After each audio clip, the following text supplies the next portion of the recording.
सूर्य बादशाह ने भी अपने पेशरो बुजुर्गों की तरह अंग्रेजों के सामने सर झुकाने और इनके इताअत से इनकार किया और कंसंट्रेशन कैंप्स में भी बेबसी की जिंदगी गुजारने वालों को हुक्म दिया कि वो गुलामी का तौक उतार फेंकें और आजादाना जिंदगी गुजारें। सूर्य बाजार जी ज़बरदस्त सही हुई। सूर्य बाजार के ठोक जवाब ॾिना त असांजो हक़ आहे, असांजी जमायत आहे, असां जमायत में घुमूं था फिरूं था, जमायत जूं दावतूं था वठूं। असां त ॾोह जहिड़ो कमु कोन कयो आहे। असांखे बेगुनाह चवंदा त असांखे हिते हेठो तूं सालूणी असांखे ॾंड ॾे ऐं हेठो हेठो तूं असांजे मथां बेगुनाह अंग्रेज कढो हो। सिंध की अंग्रेज इंतजामिया सिबगतुल्लाह शाह सानी के गिर्द घेरा तंग करना चाहती थी और बिलाखिर 1929 में इन्हें अगवा, कत्ल, हब्से भेजा और नाजायज असला रखने के इल्जामात में गिरफ्तार कर लिया और इन्हें पूना की रत्नागढ़ जेल में भेज दिया गया।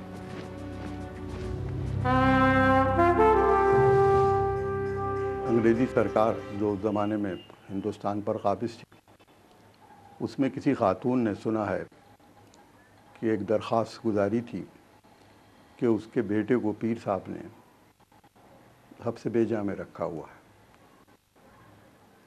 अंग्रेज़ों ने यकीनी तौर पर इसकी तफ्तीश की होगी, लेकिन चूँकि पीर साहब से उनके एक ज़माने से चपकलश शुरू हो चुकी थी, तो गालिबन उन्होंने ये मौका गनीमत जाना और पीर साहब को जेल भेज दिया। इब्राहिम कोरी का केस, जिसमें अंग्रेज़ ये कहते थे कि इब्राहिम कोरी को उन्होंने ज़बरदस्ती पीजो कोर्ट में अपने घर पे डिटेन किया और ज़बरदस्ती बाद में एक लकड़ी का केज बना के उसमें बंद रखते थे और पुलिस जो थी सखर से आके कैंप करती थी पीजो कोर्ट में और अपनी स्पाइस छोड़ के डिफरेंट सोर्सेज ऑफ इंफॉर्मेशन इस्तेमाल करके अपनी इंटेलिजेंस बिल्डअप कर रहे थे पीर सिबगतुल्लाह के खिलाफ। जेल में उनकी कांग्रेस के सियासी कारकुनों और बंगाल के हुर्रियत पसंदों से मुलाकातें हुई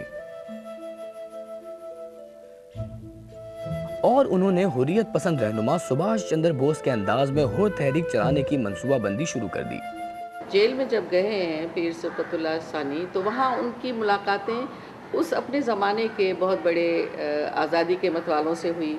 सुभाष चंद्र बोस, उससे उनकी मुलाकात हुई, तो उनकी गोया वहाँ भी एक तरह से, जैसे आप कहते हैं कि चेंज ऑफ माइंड, एक आदमी जो पहले ज़हनी तौर पर तैयार हो, वहाँ फिर उनको जब हम ख्याल लोग मिलते हैं तो चीज़ें आपस में फिर मेल खाने लगती हैं।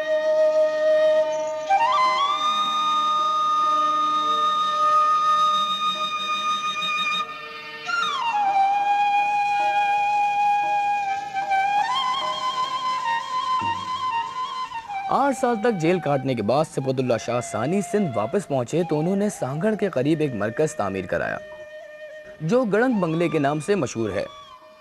इस बंगले के आसार अब भी सिंध की तारीख का अहम बाब सुनाते हैं। उन्होंने अपने मुरीदों की इस्लाह और तरबियत की तरफ खास तवज्जो दी। उन्होंने हुर्रों को असर मुनज़्ज़म किया, हुर्र तहरीक को, और सिखों से उनका एक पुराना मसला था। सिखों और अंग्रेज़ों के ख़िलाफ़ उन्होंने हुर्रों की तहरीक मुनज़्ज़म की और मुसल्लह जद्दोजहद की। नमाज पढ़ो, कुरान शरीफ पढ़ो और किसका माल खाओ नहीं, नशा पता नहीं करो, नहीं बीड़ी पियो, न नस्वार दियो और नहीं नाश दियो, नाक में सूंघने वाली जो है वो उसकी पाबंदी थी, शराब वगैरह की पाबंदी थी। इसी दौर में उन्होंने विलायती कपड़े के बायकॉट की तहरीक भी शुरू की। इस तहरीक ने अंग्रेज सरकार की हुर्रों से नफरत की आग को और भड़का दिया और इनके खिलाफ सख्त हुकूमती इक़दाम किए जाने लगे।